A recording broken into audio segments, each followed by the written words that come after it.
ముఖ్యమైన ఆధారాలని మాయం చేశారు. ఇప్పుడు మనం చూస్తే ది మోడస్ ఆపరెండి ఈజ్ సేమ్. ఇప్పుడు కూడా మీరు ఏం చేశారంటే ముఖ్యమైనటువంటి సీసీటీవీ కెమెరాలని డిలీట్ చేశారు. సుమారుగా 8 నెలల పాటు ఉన్నటువంటి రికార్డులు లేకుండా చేశారు. మీరు మీ దగ్గరకు వచ్చిన నోట్లకి మీరు చెప్తున్న రికార్డులకి ఏ సంబంధం లేదు. నోట్లకి రికార్డులకి ఎంట్రీలే లేవు. అనేక మంది అర్పించినటువంటి కానుకలు రికార్డులోకి రాలేదు, ఇటుకలు రాలేదు, బంగారు వెండి ఇటుకలు రాలేదు, ఇంకా చాలా ఆభరణాలు రాలేదు. అవన్నీ ఎక్కడ మీరు రికార్డులో రాశారు? రికార్డులో రాయలేదు. 200 కోట్లు అంటే ఏమైనా డబ్బా? ఏమైనా డబ్బా అండి అది? అసలు ఏమన్నా డబ్బా అని అడుగుతున్నాను నేను. ప్రధాన ప్రతిపక్షం దగ్గర కూడా అంత అకౌంట్లో డబ్బులు లేవు పాపం. బీజేపీ దగ్గర ఉంటారండి, ఎప్పుడు ఉంటాయి. ఇప్పుడు ఈ డబ్బుల్ని ఈ విధంగా ఇంత దారుణంగా ఒక గుడి పేరు మీద అధికారము రాష్ట్రంలో, కేంద్రంలో, అన్ని చోట్ల మరి డబ్బు, ఇది ధర్మమేనా అని అడుగుతున్నాను నేను.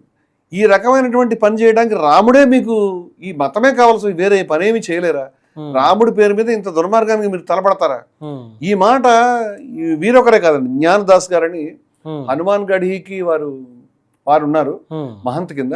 వారు కూడా బాలదాస్ గారు చెప్పింది కరెక్టే. ఈ రకమైనటువంటి దుర్మార్గమైనటువంటి ఎంబెజల్మెంట్, లూటీ, దోపిడీ ఇవన్నీ జరిగిన ఈ నిధులు నొక్కేశారు అనేటువంటి విషయం వారు చెప్తున్నారు. ఇంకో విషయం చెప్తాను నేను.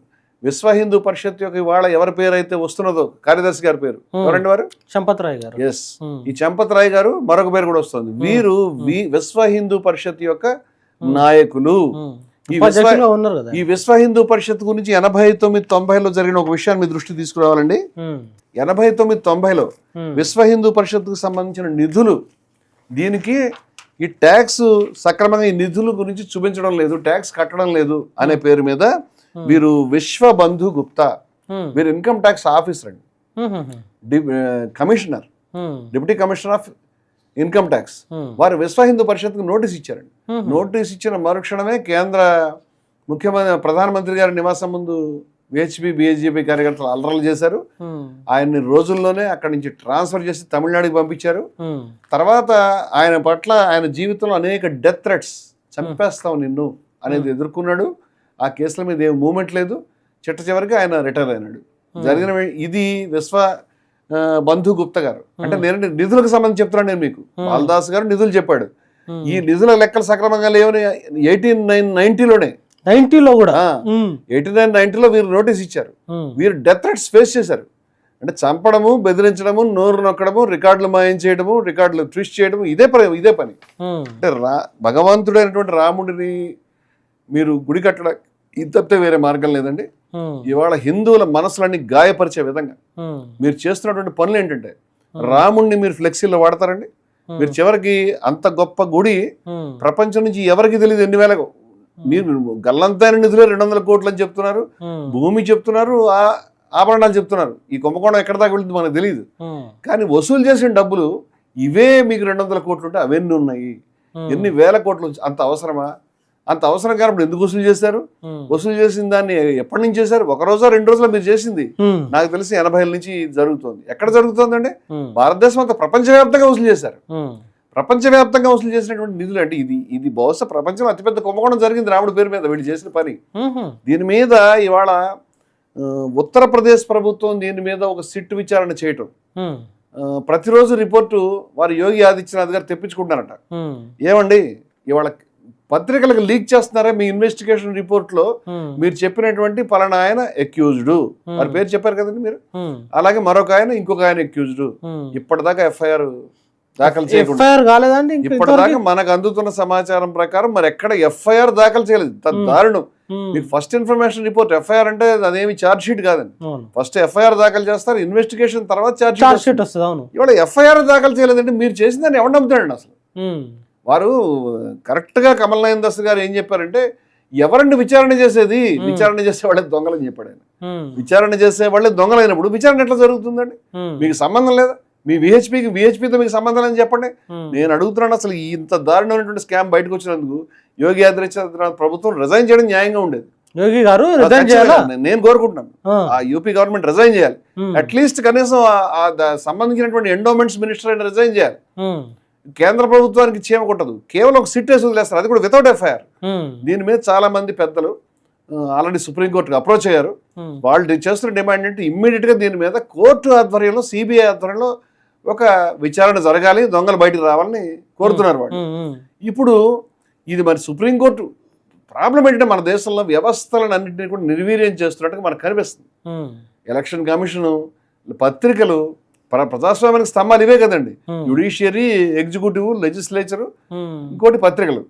ఇప్పుడు మీరు చూస్తే కనుక ఎన్నికలు నిర్వహించే విధానంలో లక్షల కోట్లు ఎప్పుడు చూడలేదండి, ఇలాంటి వెళ్ళలేదు అసలు. మనం ఎక్కడ కోట్ల ఓట్లు మాయం చేయడమును, వీళ్ళకి అనుకూలమైనటువంటి వర్డిక్ట్ వచ్చేదాకా దాన్ని వాటిని జల్లెడ పట్టడమును, ఏదో విధంగా వర్డిక్ట్ తెప్పించుకోవడం, ఈవీఎం మిషన్ల మీద అనుమానం ఉన్నాయని మొత్తుకుంటున్నా వినిపించుకోకుండా అవే మిషన్లని వాటిని చేయడము. అదేవిధంగా జ్యుడిషియరీకి సంబంధించి చాలాసార్లు ఆరోపణలు వస్తున్నాయి. సరే పక్కన పెడతాము. ఎలక్షన్ కమిషన్కి సంబంధించి ఖచ్చితంగా ప్రధాన ఎన్నికల కమిషనర్ని పాలకపక్ష అభీష్టానికి అనుకూలంగా నిర్ణయించే విధంగా రాజ్యాంగ స్ఫూర్తికి విరుద్ధంగా పరమ దరిద్రంగా ఒక అపోజిషన్ లీడరు ఆ కోర్టుని పక్కన పెట్టేసి కేవలం ప్రైమ్ మినిస్టర్ గారిని వారు అపాయింట్ చేసినటువంటి మినిస్టర్ తోటి ఒక కమిటీ అపాయింట్ చేసి ఎలక్షన్ కమిషన్ నిర్ధారిస్తున్నారు. అంటే ఈ దేశంలో అన్ని వ్యవస్థలు, ఇక పత్రికల్లో చూస్తున్నాను నేను ఇంత దారుణమైన విషయాలకు సంబంధించి ఒక చిన్న రిపోర్ట్ రాదు, సరైనటువంటి న్యూస్ రాదు, వచ్చిన ఏ పేజీలో వస్తుందో తెలియదు, వచ్చిన పాతవి కొత్తవి చెప్పేవాళ్ళు లేడు. సమాచారం ఇంత దారుణం, ప్రజలకు విషయాలు తెలియకుండా చేస్తున్నారు. ఏదో కొంచెం సోషల్ మీడియాలో మీ వంటి వారు ఇంకొంతమంది ఇండిపెండెంట్గా ప్రాణాలు తెగించేస్తున్నారు మీరు అనుకుంటున్నాను. నేను ప్రాణాలకు తెగించి మీ వంటి వారు, మా వంటి వారు, ఇంకా కొంతమంది మాట్లాడుతున్నామంటే వీళ్ళందరికీ ఎదురయ్యేది బాబా బాలదాస్కి ఏం ఎదురైందో అటువంటిది ఎదురవుతుందేమో నాకు అనుమానం ఈ విషయం మీద. నేను తప్పు కావచ్చండి. నేను అనేది ఏంటంటే మీరు దీన్ని నిరూపించుకోండి. ఇవాళ మీరు చేసినటువంటి దుర్మార్గానికి మీరే చేయటం ఎందుకండి? మీరు సుప్రీంకోర్టు ద్వారా, సుప్రీంకోర్టు యొక్క పర్యవేక్షణలో ఒక సిట్టింగ్ జడ్జి ద్వారా సిబిఐ అనడం కూడా సిగ్గుపడుతున్నాను.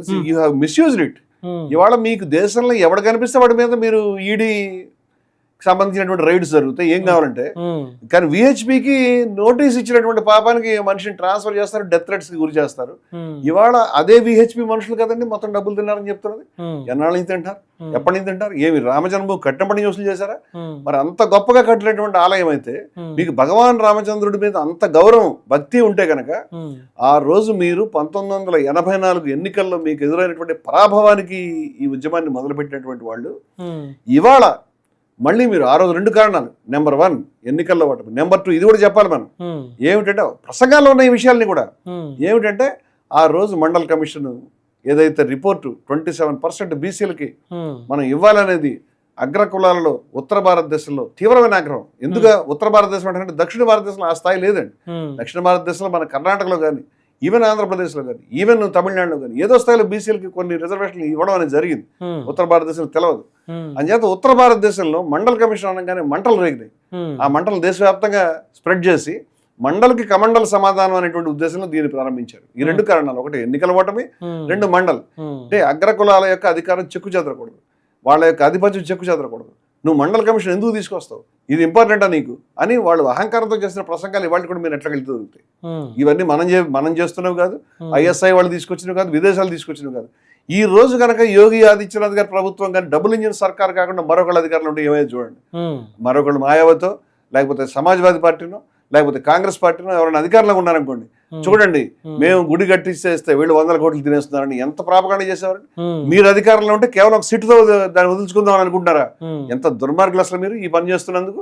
ఇవాళ ఎన్నికలు కరెక్ట్గా డిక్లేర్ చేసే ముందు 2025 కేవలం గతంలో 1984 ఎన్నికల్ని దృష్టిలో పెట్టుకుని, ఓటమిని దృష్టిలో పెట్టుకుని ఎలాగైనా అధికారం చేజించుకోవడానికి ఇటువంటి ఉద్యమాన్ని ప్రారంభించినటువంటి వాళ్ళు ప్రతి అడుగులో కూడా మన ఎన్నికలకు మనకు ఉపయోగపడుతుందా లేదనేటువంటి స్టెప్ తప్పితే ఈ సందర్భంగా ఉద్యమాన్ని అనేక సార్లు ముందుకి వెనక్కి లాగిన ప్రతి సందర్భంలోనూ మనం చూస్తే ఒక ఎన్నిక, ఒక ప్రయోజనము, ఒక దుర్మార్గం ఇమిడి ఉన్నాయి తప్పితే దాన్ని ప్రతి అడుగులోను ఇవాళ అప్రోచ్ చేసిన పని కాదు ఇది. చిట్ట చివరికి 2025లో ఎన్నికల దగ్గరకు వస్తున్నప్పుడు నరేంద్ర మోడీ గారికి కాళ్ళు వణికి ఒకసారి మనని ఎవరు వాజ్పేయి గారు కూడా అదే చేశారు. ఆయన ఏది యుద్ధాలు చేసే నెగ్గుతారు, వీడు యుద్ధాలు చేశారు లేకపోతే ఇంకోటేదో చేసావు, ఏదో ఒక విద్వేషపు దాన్ని రేపో చేస్తారు. చేత కాదు ఆయనకి, కార్గిల్ మీద చూసుకోవడం ఆయనకి చేత కాదు, అక్కడ చైనా మన ఆక్రమిస్తుడు చూసుకోవడం ఈయనకి చేత కాదు. ఇదే విధానం. కానీ ప్రజల్లో మాత్రం మేము ఉంటే చాలా చేస్తామని, మేము రక్షిస్తామని చెప్తూ ఉంటారు. 2025లో ఎన్నికలకు కేవలం 2 నెలల ముందు 2024 జనవరి 2024 యూఆర్ రైట్ 2024లో ఏప్రిల్లో ఎన్నికలైతే జనవరిలో హడావుడిగా ఇది ఎన్నికల్లో అడ్వాంటేజ్ కావాలి మీకు. వాస్తవం ఏంటంటే ఆ రోజు ఆ ఆలయం పూర్తి కాలేదు, ఇవాళ కూడా పూర్తయిందో లేదో నాకు తెలియదు. ఈ రోజు కూడా నిర్మాణ పనులు జరుగుతున్నాయని చెప్తున్నారు.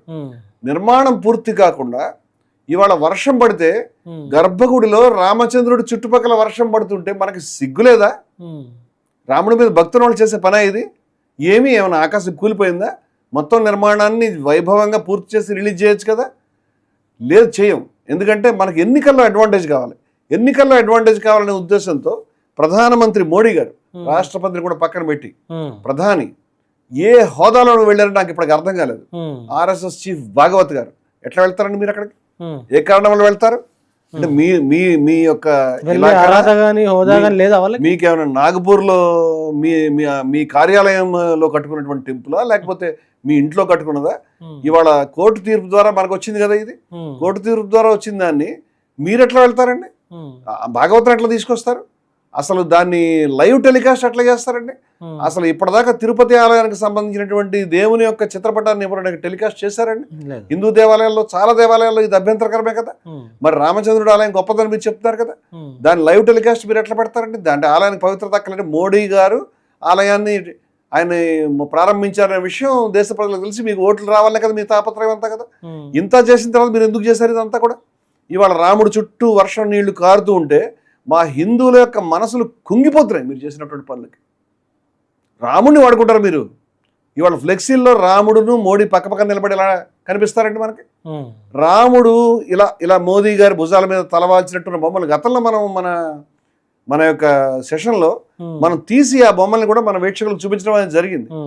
వీటినన్నింటినీ అంటే రాముడు ఈయన మీద తలవాల్చి వరగాల, బాలరాముడికి ఈయన దారి చూపిస్తున్నాడు. బాలరాముడు నీకు దారి చూపిస్తాడా? నువ్వు ఆయనకు చూపిస్తావా? భగవంతుడికే దారి చూపించేంత గొప్పవాడు అయినా అంటే భగవంతుడు అవతారాన్ని కూడా చెప్పుకున్నాడు. డైరెక్ట్ గా ఆయన స్వగురుడు అని చెప్తాడు, అవతారాన్ని అని చెప్తాడు, కారణం జన్ముడు అని చెప్తాడు, ఏమైనా చెప్తాడు ఆయన. కానీ ఈ గుజరాత్ లో కూడా హత్యల రికార్డు ఉంది. అది కూడా మాట్లాడదాం మనం ఏదైనా సందర్భం వచ్చినప్పుడు. హత్యల ద్వారా, మోసాల ద్వారా, చీటింగ్ ద్వారా, వ్యవస్థల్ని మొత్తం నిర్వీర్యం చేయడం ద్వారా మీరు అధికారం నిలబెట్టుకుంటూ ఇక్కడికి ఎలక్షన్ కమిషన్ మరోదాన్ని నిర్వీర్యం చేయడం కాదు, రాముడిని కూడా మీ ప్రయోజనాలకు వంచే ప్రయత్నం మీరు చేశారా లేదా? అలా చేయకపోయి ఉంటే కనుక భవ్యమైన ఆలయం సంపూర్తిగా అద్భుతంగా జగీయమానంగా దాన్ని నిర్మాణం పూర్తయిన తర్వాత దాన్ని మీరు ఓపెన్ చేయొచ్చు కదా. ఏమంతా అర్జెంట్ ఆకాశం కూలిపోయింది? ఆ రోజు ఎందుకు ఓపెన్ చేశారంటే అందరికీ తెలుసు ఎన్నికల్లో మీకు అడ్వాంటేజ్ కావాలనే ఉద్దేశంతో మీరు ఆ పని చేశారు. ఇవాళ ఎంత అవమానకరం ప్రపంచవ్యాప్తంగా చూస్తున్నారు కదా. కేవలం మీ యొక్క ఓపెనింగ్ మాత్రమే కాదు, రాముడి ఆలయంలో